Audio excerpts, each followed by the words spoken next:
Morning. आज हम समग्र मांग, समग्र पूर्ति व उससे संबंधित धारणाएं, aggregate demand, aggregate supply and related concept का ये मैं 7वां वीडियो लेक्चर है। इसके पहले मैंने 6 वीडियो लेक्चर बनाए हैं और ये लास्ट ये अंतिम वीडियो लेक्चर है। इसको भी ध्यानपूर्वक देखना है। इसमें से क्वेश्चंस 2-3 नंबर का ही आएगा। ठीक है, जैसे आपने देखा कि जो एग्रीगेट डिमांड थी वो किसका जोड़ था, C+I, कंजप्शन प्लस इन्वेस्टमेंट। ठीक है, कंजप्शन जो आपका फंक्शन था उसका बिहेवियर हमने स्टडी कर लिया, उसके व्यवहार को हमने उसका अध्ययन कर लिया है। आज हम करेंगे इन्वेस्टमेंट, जिसको हिंदी में निवेश बोलते हैं। ठीक है, तो अब सबसे पहले हम निवेश की परिभाषा पढ़ेंगे और निवेश के प्रकार पढ़ेंगे कि निवेश होता क्या है और वो निवेश कितने प्रकार का होता है। ठीक है, investment refers to that investment which adds to the stock of capital goods. ठीक है, निवेश फलन जो है या निवेश को हम क्या बोलते हैं, इस दैट इन्वेस्टमेंट वह निवेश होता है जो क्या करता है हमारी स्टॉक ऑफ कैपिटल गुड्स, जो पूंजीगत वस्तुओं की स्टॉक में वृद्धि करता है। किसकी? पूंजीगत वस्तुओं की, या जो पूंजीगत वस्तुओं के स्टॉक में वृद्धि करता है। जैसे आप लाइक मशीन्स है, फैक्ट्रीज है, बिल्डिंग्स है, हाउसेस इत्यादि इत्यादि बना रहे हैं, डैम्स बना रहे हैं, जो भी बना रहे हैं आप, जो आपका ड्यूरेबल स्टॉक है। ठीक है, तो उसमें वृद्धि करता है तो उसको हम क्या बोलते हैं, निवेश बोलते हैं। ठीक है, निवेश से हमारा अभिप्राय, ठीक है, जो हमारा पूंजीगत वस्तुओं के स्टॉक में वृद्धि करने से है। जैसे आपने लिख दिया मशीन्स हैं, फैक्ट्रीज मतलब कारखाने हैं, इत्यादि इत्यादि। ठीक है, it adds to the producer stocks of capital, ये प्रोड्यूसर्स के लिए, ये उत्पादक के लिए क्या करता है, पूंजीगत वस्तुओं में वृद्धि करता है। इसलिए हम इसको क्या बोलते हैं, इसको कैपिटल फॉर्मेशन भी बोलते हैं, पूंजी निर्माण भी बोलते हैं। इसको थोड़ी सी ये डेफिनेशन याद कर लेनी। जो हमारी इन्वेस्टमेंट होती है वो 2 प्रकार की होती है, इंड्यूस्ड इन्वेस्टमेंट और उसके बाद दूसरी है एटोनॉमस इन्वेस्टमेंट। ठीक है, इंड्यूस्ड का मतलब प्रेरित निवेश और दूसरे का मतलब होता है स्वायत्त निवेश, अपने आप। अब देखिए, इसको मैं इंड्यूस्ड इन्वेस्टमेंट को पढ़ाने से पहले आपको मैं बताना चाहता हूँ, जैसे मान लीजिए जब राष्ट्र की आय बढ़ती है, आय बढ़ने से क्या जाता है, एग्रीगेट डिमांड बढ़ती है। एग्रीगेट डिमांड बढ़ने से जब भी अर्थव्यवस्था के अंदर डिमांड बढ़ रही तो हमारे जो प्रोड्यूसर्स हैं, जो उत्पादक हैं, वो अपने उत्पादन को बढ़ाते हैं। क्यों बढ़ाते हैं? अधिक प्रॉफिट कमाने के उद्देश्य से, अधिक इसको बोलते हैं लाभ कमाने के उद्देश्य से वो क्या करते हैं, इन्वेस्टमेंट को बढ़ाते हैं। तो उसको बोलते हैं इंड्यूस्ड इन्वेस्टमेंट। आपने इनकम बढ़ी राष्ट्र के अंदर, राष्ट्रीय आय या एक अर्थव्यवस्था की आय में वृद्धि हुई, तो उससे जब भी आप क्या करते हैं, उसके परिणाम स्वरूप आप क्या करते हैं, अपने निवेश को बढ़ाते हैं, तो उसको बोलते हैं इंड्यूस्ड इन्वेस्टमेंट। ठीक है, इसको आपने, ये मैंने डायग्राम की सहायता से भी बताऊंगा। इंड्यूस्ड इन्वेस्टमेंट एक इन्वेस्टमेंट होती है which depends upon the quantum of income and profit of an economy. एक अर्थव्यवस्था की जो आय और लाभ की मात्रा, क्वांटम होता है, मात्रा के ऊपर निर्भर करता है। जैसे जैसे आय बढ़ रही है, यहाँ पे देखिए हमने एक ग्राफ बनाया है, इसके अंदर एक्स एक्सिस के ऊपर हमने क्या ले ली, आय, और वाई एक्सिस के ऊपर हमने निवेश लिया है।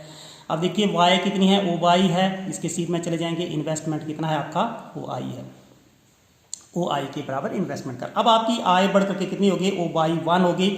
ठीक है, इसके सीध में चले जाएंगे तो इन्वेस्टमेंट आपकी जो निवेश है वो OI से बढ़ करके कितना हो गया आपका, जो पहले ध्यान को सुनना है, जो पहले आपका निवेश आय कितनी थी, ये मैं थोड़ा सा इधर रफ काम कर रहा हूँ, आय थी आपकी OY, ये इनकम ले रहा हूँ और इधर ये इन्वेस्टमेंट। तो इन्वेस्टमेंट कितनी किसके बराबर थी, OI के बराबर। अब आपकी आय कितनी, OY से बढ़ करके OY1 हो गई, तो निवेश OI से बढ़ करके OI1 हो गया। ठीक है, अब हुआ क्या, आपकी आय में वृद्धि हुई। जब आय में वृद्धि होने की बहनता, national income increases, aggregate demand increases. ठीक है, एग्रीगेट जो आपकी जो डिमांड है या समग्र मांग बढ़ रही है। समग्र मांग बढ़ने के परिणाम स्वरूप क्या होगा, जो प्रोड्यूसर्स है to earn, they want to earn profit, they so they produces more goods and services. तो इसको हम बोलेंगे इंड्यूस्ड इन्वेस्टमेंट। ठीक है, आय के बढ़ने से जब आप क्या करते हैं, when the quantum of income and profit that is increased, ये आपने लिखा इंड्यूस्ड इन्वेस्टमेंट एक ऐसी इन्वेस्टमेंट होती है which depends upon the quantum of income and profit of an economy. ठीक है, तो प्रेरित निवेश वह निवेश होता है जो अर्थव्यवस्था के अंदर या अर्थव्यवस्था में आय और लाभ की मात्रा के ऊपर निर्भर करता है। इतना ही लिखना है, ज़्यादा लिखने की जरूरत नहीं है। थोड़ा सा इसको एक्सप्लेन कर देना कि एक्स एक्सिस पर आय और वाई एक्सिस पे निवेश। अब आय, जब आपकी आय कितनी है, OY है, निवेश कितना है, आई है। जब आय बढ़ करके OY से OY1 हो जाती है, निवेश बढ़ करके इतना हो जाता है, तो उसको इंड्यूस्ड इन्वेस्टमेंट हुआ। ठीक है। अब दूसरा है एटोनॉमस इन्वेस्टमेंट। इसकी सिर्फ एक एक दो नंबर के क्वेश्चंस आते हैं ये पेपर में। एटोनॉमस का मतलब होता है जब भी आपकी अर्थव्यवस्था के अंदर कौन सी स्थिति है, अर्थव्यवस्था के अंदर डिप्रेशन की स्थिति है, मंदी की स्थिति है, तो हमारी सरकार क्या करती है, उस मंदी की स्थिति से उभरने के लिए इन्वेस्ट करती है, तो उसको बोलते हैं एटोनॉमस इन्वेस्टमेंट। ठीक है। तो ऑटोनॉमस स्वायत्त निवेश, autonomous investment refers to that investment, एक ऐसा इन्वेस्टमेंट होती है, एक ऐसा निवेश होता है which is independent of change in level of income. ये इनकम के लेवल के ऊपर डिपेंड नहीं करता है। This type of the investment is undertaken by government.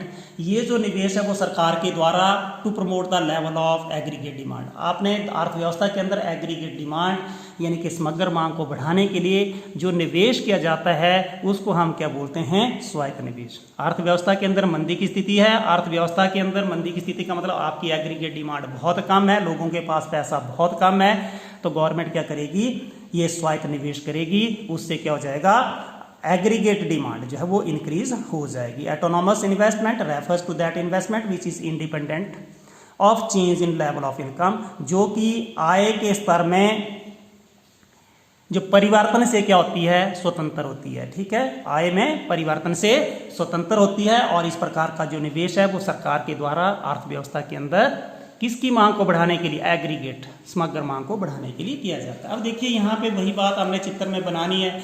चित्र में एक्स एक्सिस पे हमने क्या ले लिया, आय, और वो वाई एक्सिस के ऊपर इन्वेस्टमेंट ले लिया। अब यहाँ पे आपने एक ही चीज़ तो परिभाषा के अंदर पढ़ी कि ये जो आपका जो स्वायत्त निवेश वह निवेश होता है जो कि आय के स्तर से स्वतंत्र होता है, और इस प्रकार का जो निवेश है वो सरकार के द्वारा अर्थव्यवस्था में समग्र मांग को बढ़ाने के लिए किया जाता है। अब देखिए यहाँ पे मैं ये बना रहा हूँ, ये इन्वेस्टमेंट है, आई जो इन्वेस्टमेंट है वो कौन सा इन्वेस्टमेंट है, एटोनॉमस है। क्योंकि देखिए अब आपकी आय इधर ये है, आय इधर ये है, आय इधर ये है, आय में वृद्धि या कमी हो रही है, बट आपका निवेश उतने का उतना ही रह रहा है, उसके अंदर कोई भी चेंज नहीं आ रही है। तो इस प्रकार के निवेश को हम क्या बोलते हैं, स्वायत्त निवेश। स्वायत्त निवेश वह निवेश होता है जो आय के स्तर से क्या होता है, स्वतंत्र होता है, which is independent of the change in the level of income, and this type of the investment that is undertaken by the government to promote the level of aggregate development, aggregate demand.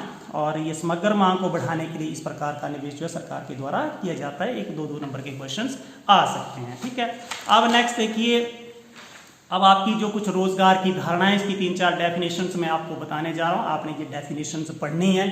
ठीक है, ये definitions आपने देखनी है और इसको करना है। जैसे आपको बोलते हैं पूर्ण रोजगार की स्थिति है, एक अर्थव्यवस्था के अंदर कौन सी स्थिति है, पूर्ण रोजगार की स्थिति बोलेंगे। तो पूर्ण रोजगार की स्थिति क्या बोलते हैं, कब बोलते हैं अर्थव्यवस्था के अंदर एक पूर्ण रोजगार की स्थिति कब बोलते हैं, पूर्ण रोजगार की स्थिति की अर्थव्यवस्था के अंदर बोलते हैं कि फुल एम्प्लॉयमेंट है। ठीक है, तो पूर्ण रोजगार शब्द का प्रयोग एक ऐसी स्थिति के लिए किया जाता है जिसमें साधारणतः उन सभी लोगों को रोजगार मिल जाता है जो मजदूरी की वर्तमान दर पर काम करने के लिए तैयार होते हैं। जो भी आपकी मजदूरी की जो वर्तमान दर है उस पर यदि आपको काम यानी कि सब लोगों को काम मिला हुआ है तो हम उसको बोलेंगे पूर्ण रोजगार की स्थिति। एक अर्थव्यवस्था के अंदर पूर्ण रोजगार की स्थिति, ठीक है, एक ऐसी स्थिति होती है जिसमें साधारणतः उन सभी लोगों को रोजगार मिल जाता है जो कि मजदूरी की प्रचलित दर पर सब लोगों को काम मिला होता है। फुल एम्प्लॉयमेंट एक सिचुएशन होती है in which ordinary all those persons who are willing to work, जो काम करना चाहते हैं at the prevailing wage rate. ठीक है, प्रिवेलिंग मतलब जो भी वर्तमान या प्रचलित दर है, ठीक है, गेट्स वर्क, उनको काम मिल जाता है, तो उसको हम क्या बोलेंगे, पूर्ण रोजगार की स्थिति। ठीक है, पूर्ण रोजगार की स्थिति एक ऐसी स्थिति होती है जिसमें साधारणतः उन सभी लोगों को रोजगार मिल जाता है जो वर्तमान मजदूरी की वर्तमान दर पर काम करने के लिए तैयार होते हैं। अब उसके बाद देखिए संघर्षात्मक बेरोजगारी। संघर्षात्मक बेरोजगारी कब पाई जाती है बच्चे, जब भी एक क्या करते हैं बच्चों, जब कोई व्यक्ति क्या कर रहा है, एक जगह नौकरी छोड़ करके दूसरी जगह जा रहा है, वो संघर्ष कर रहा है, उसके बीच में हो सकता है उसको कुछ दिनों के लिए बेरोजगार रहना पड़े, तो उसको बोलते हैं फ्रिक्शनल अनएम्प्लॉयमेंट। ठीक है, तो frictional unemployment is employment associated with the changing the jobs in dynamic economy. जो गतिशील अर्थव्यवस्था है उसके अंदर क्या कर रहे हो, आप अपनी नौकरी को बदलने के परिणाम स्वरूप आपको जो बेरोजगारी का सामना करना पड़ता है उसको बोलते हैं संघर्षात्मक बेरोजगारी। आपने ये याद कर लेना। उसके बाद संरचनात्मक बेरोजगारी मैं थोड़ा सा आपको बताना चाहता हूँ। कई बार ये स्ट्रक्चरल एम्प्लॉयमेंट एक एम्प्लॉयमेंट होती है that is result from long term decline of certain industries जो है, ठीक है, long term decline of certain industries, ठीक है। तो ये जो संघर्षात्मक बेरोजगारी वह बेरोजगारी होती है जो कुछ उद्योगों में दीर्घकालीन ह्रास के कारण उत्पन्न होती है। आपने एक एक लाइन की डेफिनेशन है इसको याद कर लेना है, ठीक है।